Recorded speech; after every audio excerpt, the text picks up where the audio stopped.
Cast the experience, which is right over there in section 7. We actually have a setup. Yay! I am also 1/3 of MBM Wrestling, which is another podcast that I do. Today, we have with us Stephen Dunleavy, who is best known for his portrayal as the Egyptian, a mysterious, silent, and dangerous member of Stephen is also a stuntman for film and TV. Stephen is known for his roles in The Chronicles of Narnia, The Voyage of Dawn Treader, and most recently, the hit film Mad Max Fury Road.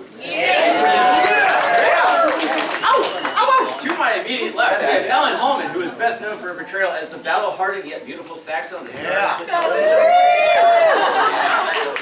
Hey, I spent too much writing this stuff, okay? So 1 minute for Vanessa. So battle-hardened. Yeah. Ellen has also starred as Valina in the film The Scorpion King 4, Quest for Power. Actually, also some kick-ass news. Into the Badlands coming out on AMC, I play the post-apocalyptic warrior Zephyr. Alright! Yeah. Two months in the making, huh? Yeah. Hey. I don't have one of those things I can write. Okay. Next up, we have Vanessa Cater, who was a stuntwoman on the show Spartacus. You are mostly known for her seeing her just dag a sword right through a guy in the sleeve. That's actually what I saw the picture on Facebook. I remember that. And then, of course, we have Barry Duffield, who is best known for his portrayal of the powerful German warrior, Luca. Barry has also appeared in Xeno, Warrior Princess, and Shortland Street. Barry also holds writer and director credits for shorts The Meeting and Hold the Anchovies. Most recently, Barry filmed the TV movie Field Punishment #1. Barry is also a graphic novelist, having released Dead Man's Land and recently releasing Tendori Apocalypse. I want to meet that guy. He's not my He's a dick. You don't want to meet him. But without further ado, I present to you the Egyptian Stephen Dunleavy. Barry Duffield. The dangerous vixen herself, Ellen Holman. And one badass woman, Vanessa Cater. Oh, I sit down. Okay, first off, I know it's early, but how are you guys enjoying Spartacon so far? Awesome. Having such a blast. It's basically you're reuniting with your family. It's a dysfunctional family reunion. Who doesn't like those? She's talking about us, not you guys. Yeah. We're just We're the dysfunctional family. Although it is consistent to me, based I've seen some people out that have come to a couple other cons. And, yeah, one person was in Paris. I don't know if anyone else went to the Paris Comic Con. Yeah, there is a Spartacus convention in Paris that they do every year now. They sip espresso all day long. If we win that lottery, we'll be there. I'm told funny. Yeah, coming from the Australians, yeah. That's deodorant. From people here too that I've seen on Facebook that I got to know, they actually get to meet in person. I mean, how much better does it get than that? Okay, now, going to your auditions for Spartacus, what were you expecting going in, and how did you feel your auditions went overall? Do you want us to go chronologically or just? Go, anybody. We'll go chronologically. Ladies first. Ladies first. In order. Actually, the funny thing is most of the cast is Australian or from New Zealand. So knowing that going into the session with Stephen tonight, I actually put on that sort of mid-Atlantic accent. So the entire time, they had no idea I'm from the Dirty Deep. So they had no idea I'm from Detroit, Michigan. And because of that, they believe you in this world a little bit more than if you walk in there like, oh, hey guys, how you doing? So knowing that they basically cast Australians and Kiwis. We're cheaper. Seriously, that's why.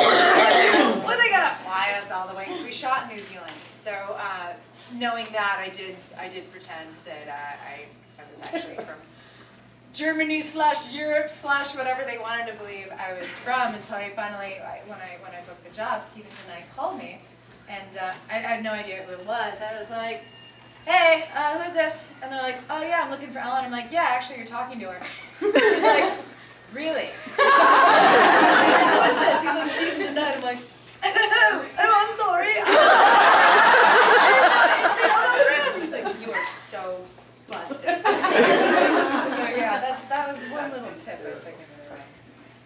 Barry? That's it? Like any audition, I walked into it, did it, walked out, had no idea what I was going to get this role. I think No, I've got my wife in the room here. She could probably tell you better how I reacted. I was a huge fan of Spartacus 1, so when I got to be on Vengeance, I mean, it was I got some cool. background. Hey, yeah, you know, I'm that doing an audition, and then they tell you that you have to speak German, and I had no idea how to speak German. I still do not have any idea. Ellen would bag the hell out of me every time I opened my mouth. Ellen actually speaks German. Yeah. So I was like, what you're saying isn't even a word. That sounds like you're sneezing. Yeah, and that I copped every single day on set, so my life was hell. I came on as part of the stunt team. I worked, Al Pop, who's the stunt coordinator, was the supervising stunt coordinator for the Spartacus series. I worked with him on Narnia, Voyage of the Dawn Treader. And I was meant to come in for that big battle scene in Gods of the Arena, the fire fight. I was originally meant to be there, but availabilities didn't work out, and he called me up and he's like, hey, do you want to come over for a couple of episodes? So I came over, and I played a Roman soldier, so Panna's character, Nasir, I'm the Roman soldier that stabs him in that forest fight. I'm the best. I have to stab everyone. So I stabbed him, and then I was going to be a gladiator when the gladiator fire breaks out. Oh, I am a gladiator. I'm the gladiator that gets dragged through that gets killed and then dragged. You know when you're following in Spartacus comes up through the water. So that gladiator that gets dragged through is me. So I was playing those characters, and then the Egyptian, they wrote in this character, the Egyptian, and everyone down in New Zealand was like, crap, we've got to cast this fighter, and they knew at the time that Peter Mensah was going to be written out at the end of the year because his contract was up. So they needed someone, the idea was that this Egyptian character was going to fight Peter Mensah, so they needed someone tall. And so the stunt guys are eating at lunch one day, and they're like, you and you, come up with some moves, and you need to decapitate 2 people straight after lunch. and that was my audition. There was just like, we went in, we filmed us killing a couple of stunt guys a couple of times, and they were like, gave us some tips, and we came back and did it again, and then the next thing I know, we didn't hear anything for a month. And they were keeping me out of camera, so I was just rehearsing fights, and then it was just like, oh yeah, you're starting as Egyptian tomorrow. So shaved the head. I had longer hair at the time, and I shaved my head. And then they put on that wig that I wear. It was actually the Barker stunt double wig. But they reshaped to be the Egyptian's wig. The Jippo mullet. I know Steve, right? So I walk into the toilet and I see the Egyptian walk in, and I go up to him and I say, hey man, really good to meet you. I'm Barry. He goes, yeah, I know Barry, I'm Steve. I'd been training Barry for 2 days straight before that, practicing the fight. So we were working with each other for like 20 hours before that, and the next day it's like, I know Barry. Did not recognize him. I worked on and off as a stunt woman on the show for 3 seasons, just whenever they needed big crowd scenes and stuff. Because of my height and my size, I'm kind of hard to hide as one of the girls, so it was usually when there was like ensemble and doing all that sort of stuff, so I got to do a lot of really fun stuff, and I've been doing stunts prior to that on things like Legend of the Seeker and a few other shows, so it was, you know the show? Which is where I met Katrina Law for the first time, who's like my best friend. What people may not know is I actually auditioned for Saxa.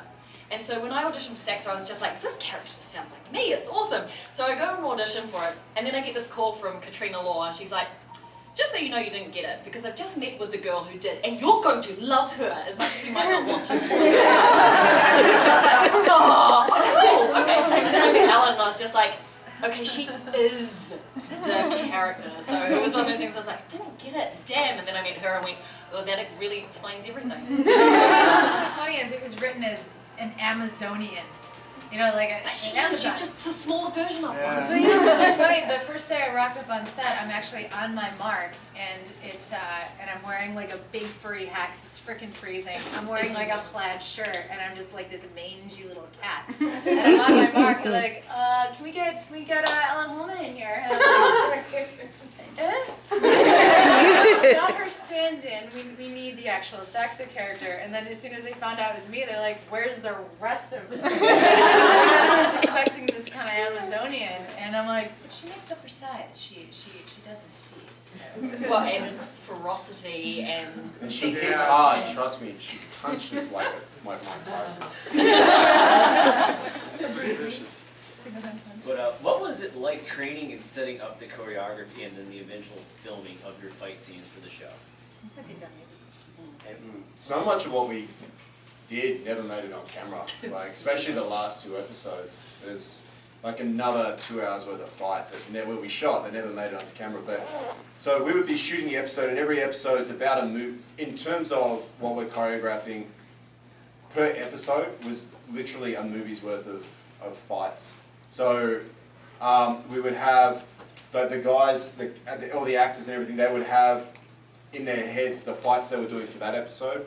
They would have learnt the episode that was coming up. They would be doing pickup shots for the previous episode, and then the stunt team would be choreographing 2 episodes ahead. So we would get a script, and then we would break down the fights because there was the talks with every episode had a different director. Essentially, there'd be a couple of directors that came back for 2 episodes, but every episode had a different director, so you'd have to get together with that director, kind of get an idea of what they had done beforehand in previous episodes, and set the tone for that episode. And then we would be out choreographing. We'd have all the choreography done for the episode that was coming up, and then we'd be teaching the actors, because obviously the actors spend a lot of time on set. So any time we had 5 different locations, 3 primary locations for Spartacus, and they were each about half an hour apart. So we'd be driving between sets, teaching the actors when they were available to be able to. And to their credit, like Liam, Dan, Barry, Ellen, all those guys have picked it up. They had a boot camp beforehand. What was it, like a 6-week boot camp? Yeah, 4-week Yeah. gladiator. It's like kind of like it's like football players or anything like that. Everyone gets a little, like they lose that sharpness in the off season, and the 6-pack is under a layer of Oh, it was like that towards the end of the season too, because there was one of the times I walk into the trailer, and towards the end of the season, everyone's so tired, so you're not necessarily training. And one of the boys is having his abs spray painted on. Really? Like, Stress eating. There was a lot.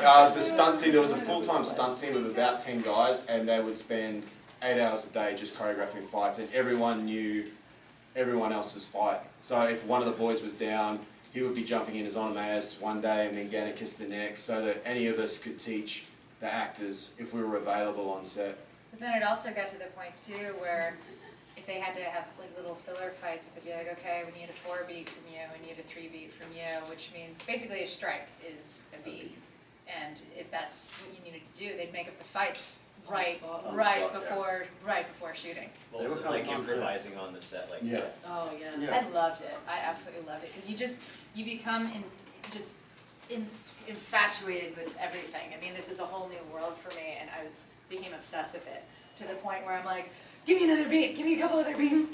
So it's just something that you have to completely dive into 100%. There's no half-ass. And the great thing about working with some of the same people all the time is that you get really familiar with how they move. So like I would see sometimes these guys who have been working together for a long time, when they had to put something together, you would see them just basically nod and go move. They wouldn't actually say anything, they'd just be like, here, here, here, here. Okay, cool, got it. It's a basic. Just awesome. I don't know if anyone's familiar with sword work, but there's the Western style of sword work, which when we choreograph, we go off blocks. So it's a very, so you got 1 out here, 2, 3, 4, 5, 6, and it will go off the blocks. Al Poplar, the stunt coordinator, and those guys have a Filipino, comes from more a Filipino and Kali background, which is instead of being on the vertical planes, there's more a diagonal plane, and it comes off the strike base. So we'd have a 1 through 6, like a 1, a 2, 3, 4, and diagonally. Really up, easy 5, to and explain 6. sitting down. With a 7 being a stab, and there was 6 combinations of like 1 through 6s in different combinations. So you do a 1, 4, 5, 2, or like a 1, 2, 3, 4. So there were those. We had 6 that were there. So you'd be like in the background if you needed to do something. You'd be like you would just come at the guy and be like 1, and then you'd go into it, and he'd block, and then he'd come back and you'd be like 4, and you'd know the blocking pattern because he would. So we have those because we had a full-time team. we had the ability for the guys in the background, and the guys around. New Zealand is such a small community, and all those guys, it's all sword and sandal stuff. That's what we call like we had Hercules and Xena and all those kind of movies. So Lord of the Rings. yeah, Lord of the Rings, that little thing. So all those guys know, and they know each other, they work with each other so much, they know all those kind of beats. So we were in a very fortunate situation where we could just adapt. And you can't always do that on a set. It was fantastic to have those guys.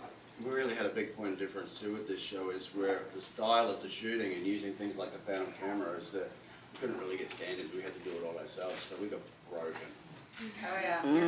Yeah. There were days that I would go home and crawl back up the stairs in the dark. Ever had stunt doubles? Yeah, no, that too. That was after my first fight with Manu. I actually did go home. I think I was crying. What makes it more exciting for me to do is stunt doubles because I'm also a local actor and I used to LARP in the area. And I was actually taught how to fight with sword and shield, but I wasn't picking it up well enough, so they gave me a hand axe and I just started kicking everyone's butt with that. Is that I have a hammer too. The original hammer. But actually, I fight with a hammer too. I actually have the hammer still that I used to use, and I actually did a fight scene in my one film that I did. Well, actually, it was more just me getting beat up, and no stunt double. I literally took like 9 kidney shots to the back. Well, they shouldn't have even been making contact, which is also. Oh no, they weren't. But when I threw myself into the fence, I really did throw myself into the fence. Yeah, that's the thing too, is that you have to trust who you're fighting with, and it's just as stressful for a stunty to be working with an actor, because actors are wild cards. We're wild cards. If we're having an off day, we could hit you in the face. I never did hurt a stunty, but I mean these guys, the stunties, really every day they literally are going on a battlefield. They don't know if the actor is going to be a little off that day and hit them. It's pretty stressful. It's different as if we hit a stunty and if a stunty hits one of us. Yeah, we don't work again if we do that. Yeah, it's like, if you break one of us, it's really. So that was like, your eye. Oh yeah, there's actually I was fighting. I'll start and you can finish it. yeah. So I'm fighting. There's a fight that never made it into the final episode. There was a big fight between Spartacus and the Egyptian, between Liam and myself. It never made it in. Liam, and we shot for 2 days straight. I fought Liam on the first day, and then Onomaeus and Gannicus on the second day. And it was 2 16-hour back-to-back days. We were shooting the first day, and Liam and I are fighting. It's when the rebels come out of the trees and everything like that. So Liam and I are fighting, and all of a sudden we yell cut, and I'm trying to concentrate on this fight and give Liam. And then I look down, and there's Ellen on the ground, and she's kind of like doing this, and I'm playing with her eye, and that's where. Yeah, it was a beat that actually didn't make it in there either. It's like always the best stuff that you're so excited about never makes it. But the amount that ends up on the editing floor is disheartening. But obviously the good stuff ends up on screen too. But one of the stunties who I knew very well, sweet family guy, brings a sword over and I duck and I'm supposed to parry the fire and then slash him.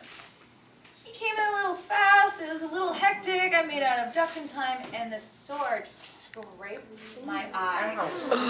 And knocked my contact lens out. So I'm super blind without my contact lenses, so as soon as That's why she it hit me.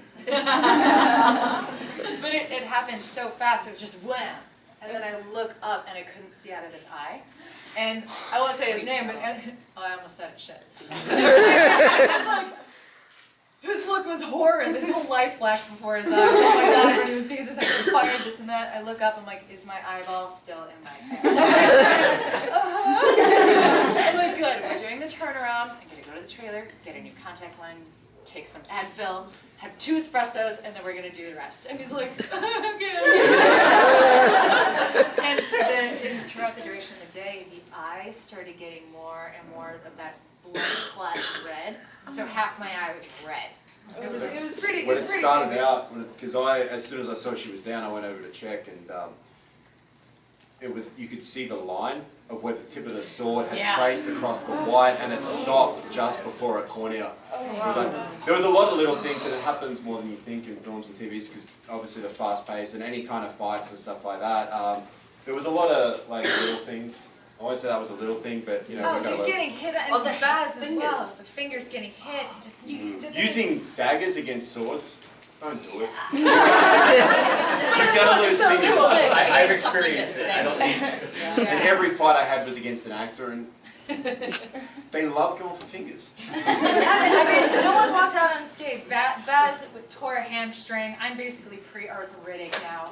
I was slashed all the way here from the arena fight. Thank goodness my eyeball's still in my head. Everyone. I mean, what, Manu had broken ribs. Dan had like a shattered eye socket. We got The stunt coordinator loves you recalling those stories. And that's another reason why it's not filmed in America, because your insurance is through the roof. Because you're putting yourself in that situation. You know what you're getting into, and Everybody everyone's gets 100%. so Throw tough. themselves out of it. We had no. The amount of times that I would turn up on set and the stunt coordinator would be like, we need to give a round of applause to whoever was that day for taking one for the team. And what that meant was, on the phantom camera that went super slow, is that one of the boys actually had to take a full-on actual punch to the face. Because the camera was so slow, it would hit, and you'd actually see it go across, and would actually have to get punched in the face. So not only do you actually have to take a hit from one of these sides of bars, but because you... They call that dating in New Zealand. That's why it's still so big.